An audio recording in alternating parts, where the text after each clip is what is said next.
కుర్రపిశాచి కోరిక. చందమామ కథ. తుమ్మల చెరువు అనే ఊరుకు ఉత్తరాన ఒక చింతతోపున్నది. అది దాటి వెళితే ఒక ఎత్తైన గుట్ట. ఆ గుట్ట మీద పురాతన దుర్గగుడి ఉన్నది. ఆ చింతతోపులోకి కొత్తగా ఒక కుర్రపిశాచం వచ్చి చేరింది. దానికి ఊళ్ళో జనం తోపు దాటి గుట్ట ఎక్కి దేవీ దర్శనం చేసుకుపోవటం ఆశ్చర్యంతో పాటు బాధ కలిగించింది.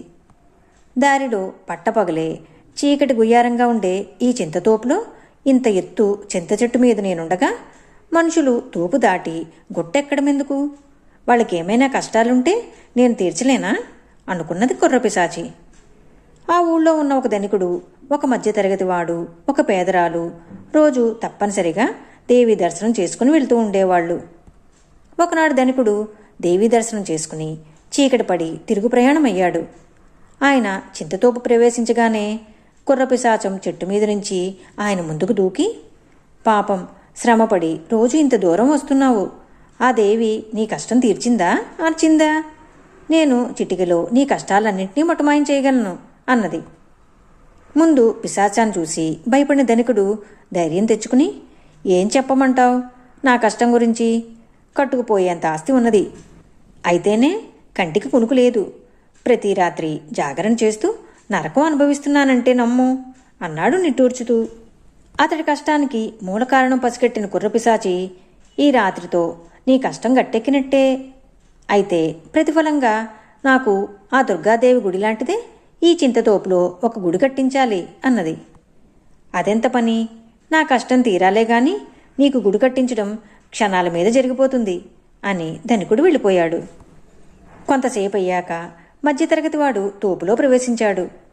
కుర్రపిశాచం భయపడకు అంటూ అతడి ముందుకు వెళ్ళి, రోజూ క్రమం తప్పకుండా గుడికి పోతున్నావు. అయినా ఆ దేవి నీ కోరిక తీర్చినట్లు లేదు అన్నది. దేనికైనా ప్రాప్తం ఉండాలి కదా అన్నాడు మధ్యతరగతి వాడు. ఊకదంపుడు కబుర్లాడకు. నీ బోటువాడి కోరిక ఏమై ఉంటుందో నేను చిటికలో గ్రహించగలను. నీ కోరిక నెరవేరినట్లే. అయితే నా కోసం ఈ తోపులో ఒక ధనికుడు గుడి కట్టిస్తానన్నాడు. రోజు అందులో దీపం పెట్టే బాధ్యత మాత్రం నీదే సుమా అన్నది కుర్రపిశాచం ఎంతో ఉత్సాహంగా. నా కోరిక తీరాలే గాని గుడిలోనే ఏం కర్మ, ఇంట్లో కూడా నీ పేరు చెప్పుకుని దీపం పెట్టుకుంటాను. నాకు 25 ఏళ్ల వయసు గల కూతురున్నది. కట్నం ఇచ్చుకోలేకపోవడంతో దాని పెళ్లి జరగటం లేదు. అది గుండెల మీద కుంపటిలాగా తయారయింది నా ప్రాణానికి అన్నాడు మధ్యతరగతివాడు. ఇంత చెప్పాలా? నీకొచ్చిన కష్టమేదో ముందే తెలుసుకున్నాను. నీ కష్టం కడతేరింది. ఇంటికి వెళ్ళి చూసుకో అన్నది కుర్రపిశాచం. మధ్యతరగతివాడు వెళ్ళిన కొద్దిసేపటికి ఒక పేదరాలు అటుగా వచ్చింది. పిశాచం ఆమెను పరామర్శించి, నీ కష్టం తీరుస్తాను. ఈ తోపులో కట్టబోయే నా గుడి దగ్గరికి మీ పేటవాళ్లను తెచ్చి జాతరలు సంబరాలు చేయించాలి అన్నది. అందుకు పేదరాలు, కష్టం తీరాలే కాని జాతరలో నేను నాట్యం కూడా చేస్తాను.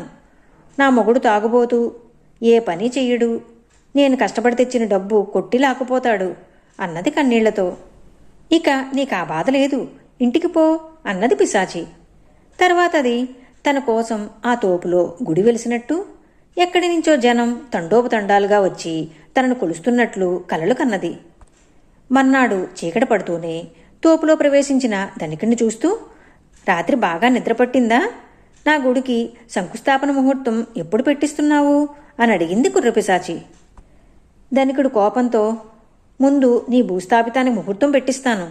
నాకు రాత్రుళ్ళు నిద్ర పట్టకపోవడానికి కారణం డబ్బని దాన్ని బొగ్గులుగా మారుస్తావా? మళ్ళీ నా సంపాదన ఎప్పటిలాగా మార్చలేకపోయావా? మంత్రగాన్ని రప్పించి నిన్ను భూస్థాపితం చేయిస్తాను అన్నాడు. భూస్థాపితం అన్న మాటకు పిశాచం హడలిపోయి, బాబు అంత పని చెయ్యకు, ఇంటికి వెళ్ళి చూసుకో, తిరిగి అంతా మునుపటిలా ఉంటుంది అన్నది. తర్వాత అటు వచ్చిన మధ్యతరగతి వాణ్ణి పిశాచం, నీ కష్టం తీరింది కదా, మరి దీపం పెట్టుకునేటప్పుడు నా పేరు చెప్పుకున్నావా లేదా అని అడిగింది. నీకోసం దీపం కాదు, హోమం పెట్టిద్దామనుకుంటున్నాను. మా అమ్మాయికి పెళ్లి చేయలేకపోతున్నానని చెప్తే దాన్ని అబ్బాయిగా మారుస్తావా? కొత్తగా వచ్చిన మీసాలు చూసుకుని అది సిగ్గుతో చితికిపోతున్నది. దాన్ని మామూలుగా మారుస్తావా లేదా అన్నాడు ఆవేశపడిపోతూ.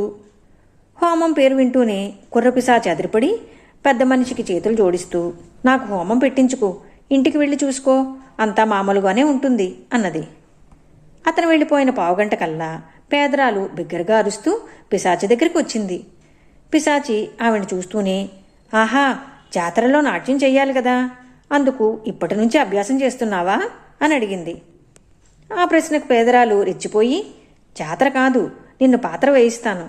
భూతవైద్యుడు గండయ్యని పిలుచుకుని వచ్చి, నువ్వు చెట్టు దిగకుండా మేకు కొట్టిస్తాను. నా మొగుడు తాగి నన్ను కొట్టి డబ్బు లాక్కపోతున్నాడని చెప్పినందుకు అతగాడికి కాళ్ళు చేతులు పడిపోయినట్లు చేసి మంచం పట్టిస్తావా అన్నది పళ్ళు కొరుకుతూ. మేకు కొట్టించడం అన్న మాటలు వినగానే కుర్రపిశాచం గడగడా వణికిపోతూ, అంత ఘోరం చేయకు తల్లి, ఇంటికి వెళ్ళి చూడు, నీ భర్త ఎప్పటిలా కూనిరాగాలు తీస్తూ ఉంటాడు అన్నది. పేదరాలు పిశాచాన్ని తిట్టుకుంటూ వెళ్ళిపోయింది.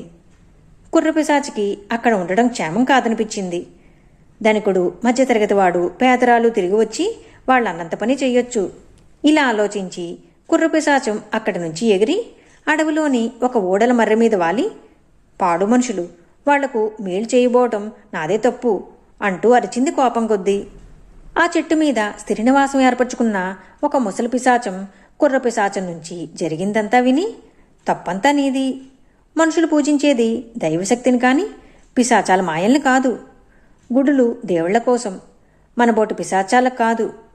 ఈ అనుభవంతోనైనా బుద్ధి తెచ్చుకుని ఊళ్ళోకేసిపోక ఈ చెట్టు మీద కాలం వెళ్ళబుచ్చు అని హితవు చెప్పింది. ఈ కథ మీకు నచ్చినట్లయితే లైక్ చేయండి, షేర్ చేయండి.